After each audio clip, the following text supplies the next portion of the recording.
Hi, and thanks for dropping by. I've been muddling through a couple of topics that I've wanted to investigate and share with you, and I think I found the right premise to begin. And it's called It Takes a Village. I want to take a different perspective to this old topic and throw in some historical events and that changed us from a cooperative village or community to a society that fosters the individual advancements and not the community. And I say this to you because it used to be different. Let's begin with the early 20th century. We in the United States were changing from an agricultural-based economy to a burgeoning industrial nation.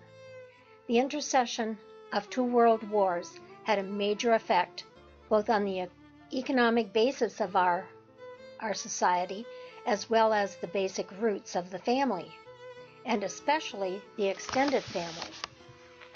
As we can tell from the structure of early homes, they were big and housed multi-generations under one roof, whereas today our homes have gone from single-family, basic 3 bedrooms to now tiny houses.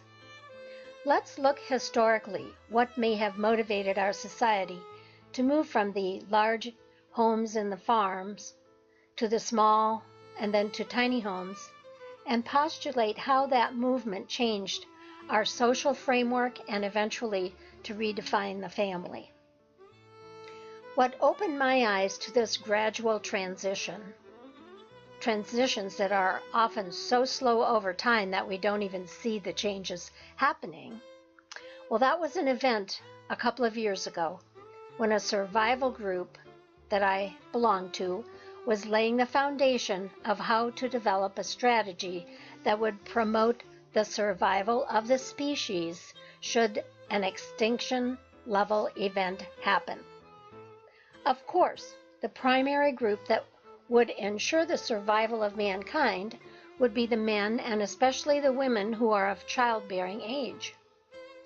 Then it was suggested that the older population could be excluded from the group because they couldn't assure the survival of the species. Wow, how wrong were they? Did that ever boil my blood? Then I remember hearing stories about Native American elders who would go off into the woods when they felt they were a burden to the tribe. Now that confused me. So on one hand, I understand the necessity of selective process within a group of limited size. But on the other hand, I started listing in my mind all the reasons that the old folks might help the survival of the species.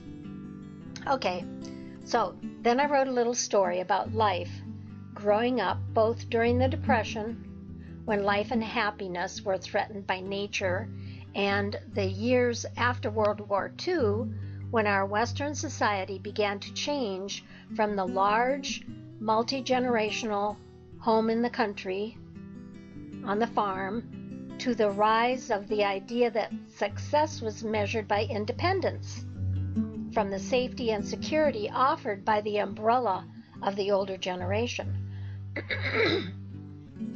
Well, that was back when I was in college, and I became interested in urban planning and learned a lot about the history of migration from farms to the cities, which was the beginning of the movement that I'm talking about.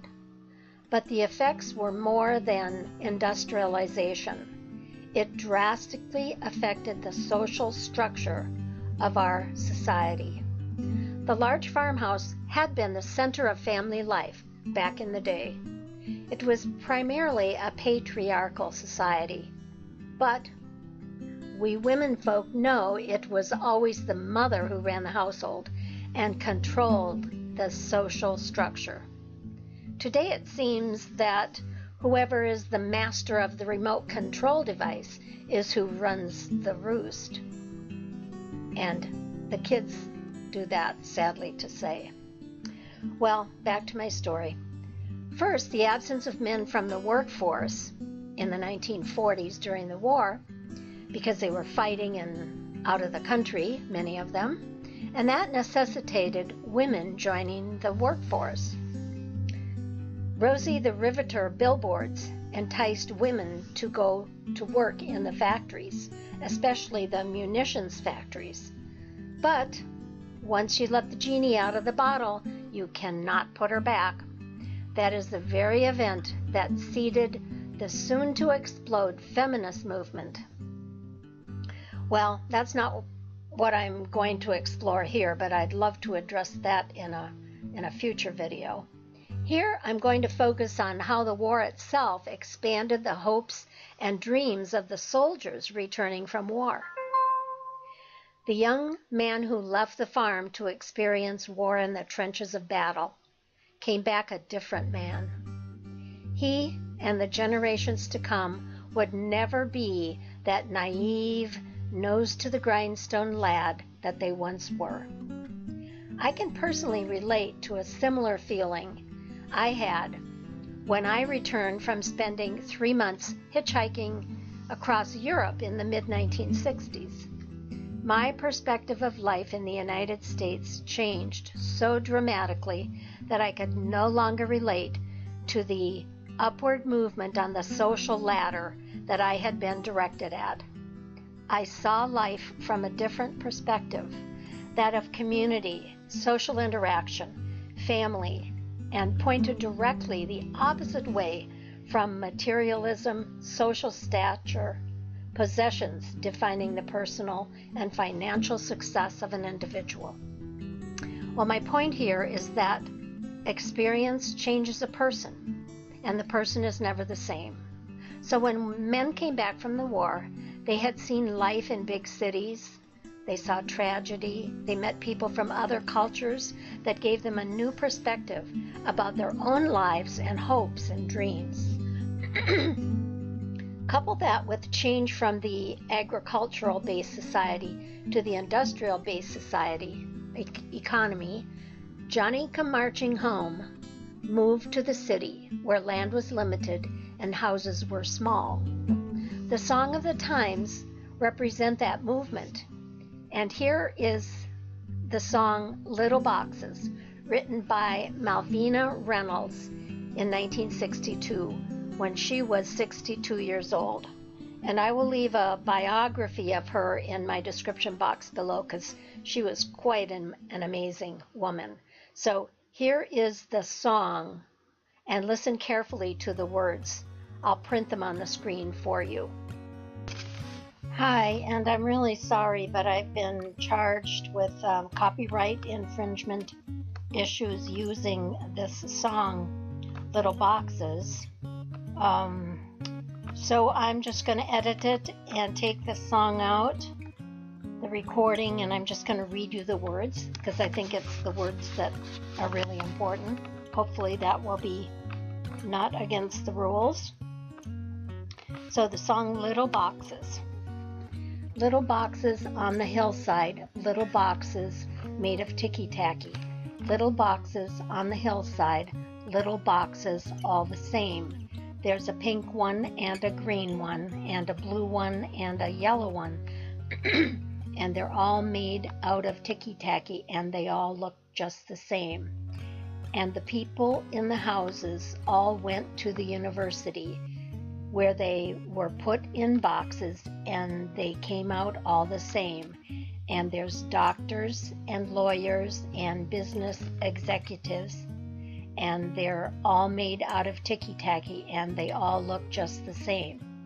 And they all play on the golf course and drink their martinis dry, and they all have pretty children, and the children go to school, and the children go to summer camp, and then to the university, where they are put in boxes and they come out all the same. And the boys go into business and marry and raise a family, in boxes made of ticky-tacky, and they all look just the same.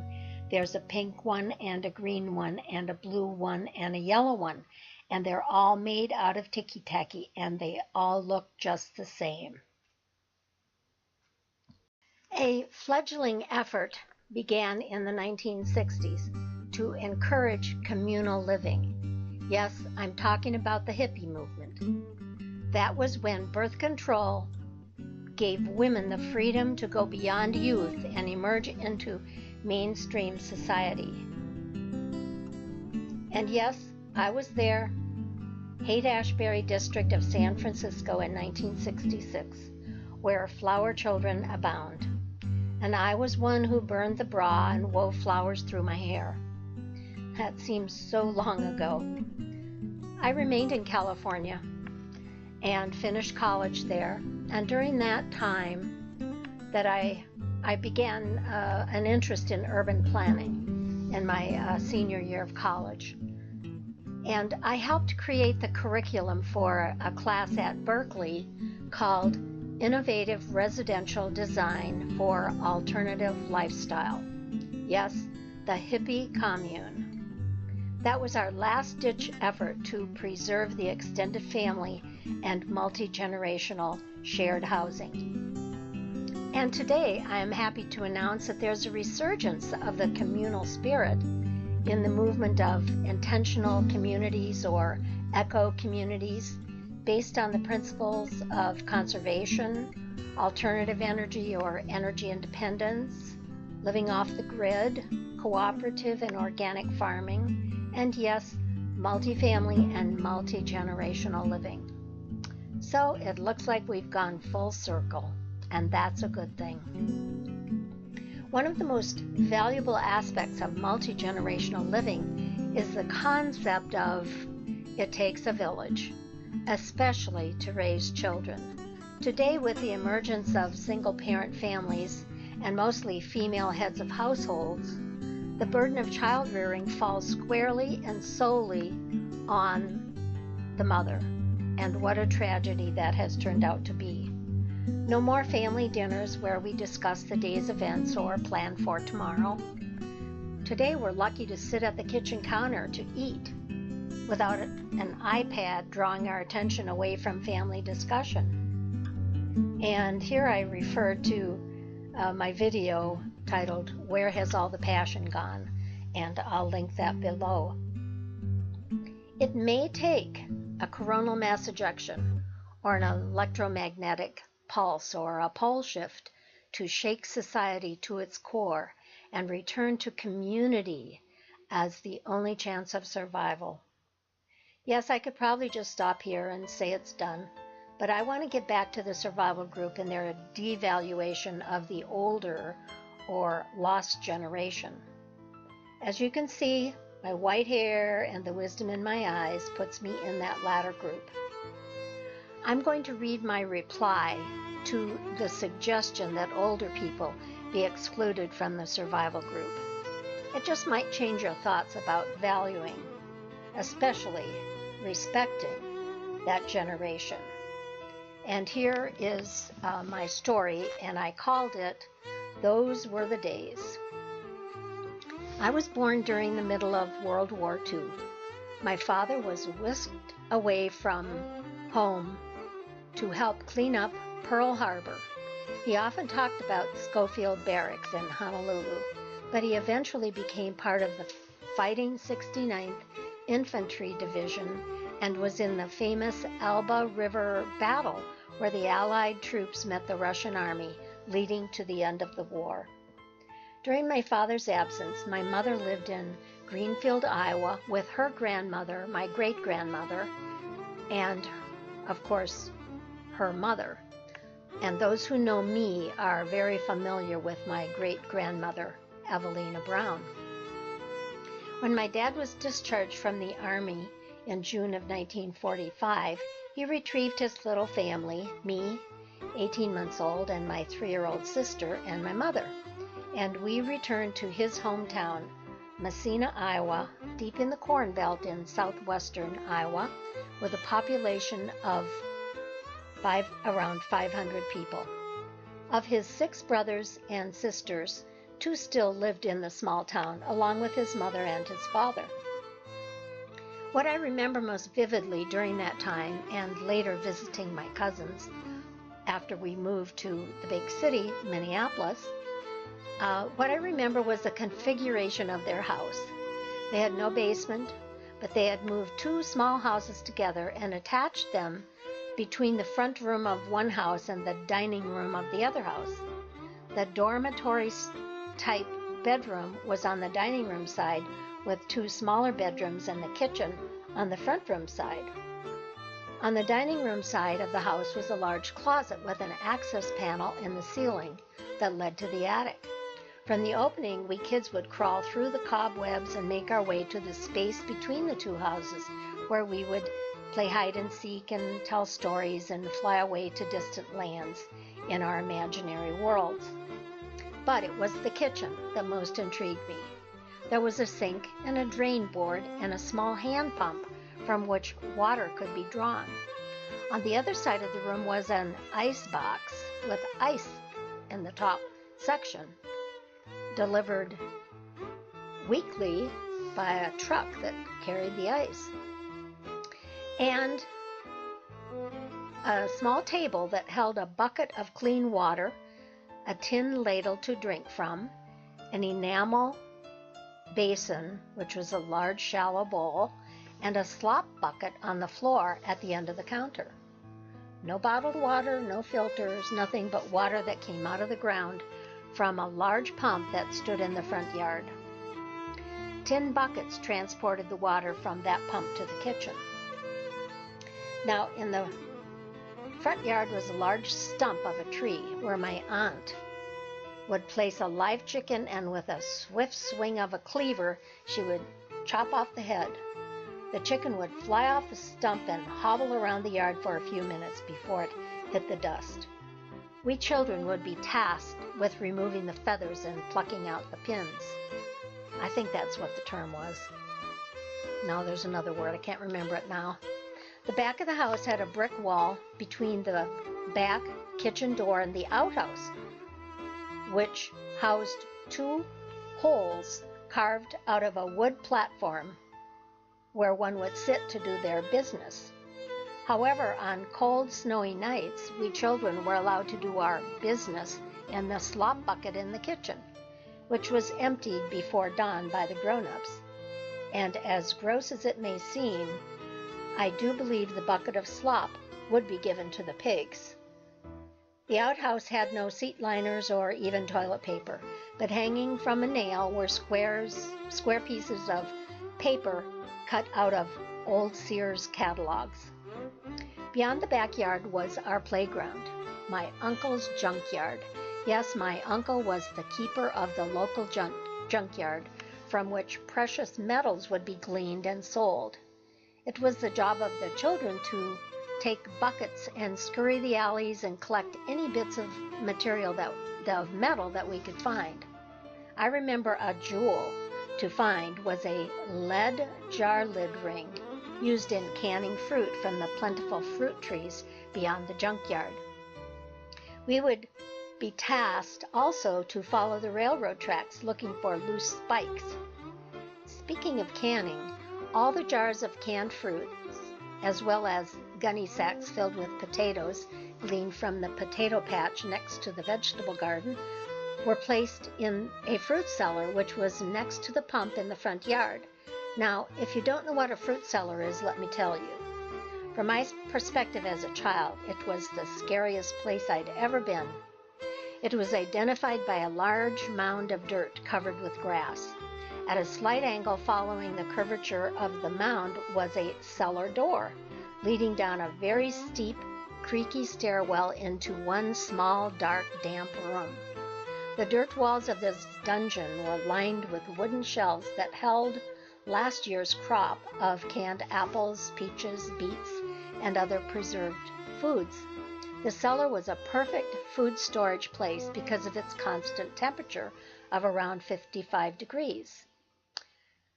And how to preserve food by canning, I'll leave that for another time. The fruit cellar served another purpose. It was our sanctuary against a tornado. I'm sure you've seen such sanctuaries in old movies. I invite you to read my short story, Twister of 47, on my website. I'll leave that below. And that vividly describes living through the devastating tornado in that small town in Iowa when I was 3 years old. Well, back to the playground. There were many carcasses of old cars and wooden wagons, fences, all rusting away. It was the perfect place for playing hide and seek. Those long ago days are some of my most treasured memories. The end. Well, here is my postscript to the story. I wrote this to the survival group members, and I quote here. I've taken the time to write this story today because of how important those memories will be when we find ourselves emerging from our caves to a land that we won't recognize. Please search between the lines of the story and extract the survival tips and ways you can prepare and contribute to enhance the survival of our group in the after times that we know lie ahead. End quote. Well, my quest today is to encourage you to teach your kids to respect their grandparents and, if lucky enough, their great-grandparents. The wealth of wisdom gained from their journey may be the very information that will save mankind when the earth changes begin, if they haven't already. There will come a time that you won't have your iPad or your cell phone or the internet for instant communication and information. And we will, in an instant, change from the informative information highway society back to the olden days. Will you know how to survive when that happens? Then you'd better open your door to embrace your mother, your father, your grandmother, or her mother, if you're lucky to have her still around, because they harbor the secrets to your survival. I thank you for watching, and if you get anything at all from this video, please leave your comments below. May God bless you and keep you safe. I am Natasha.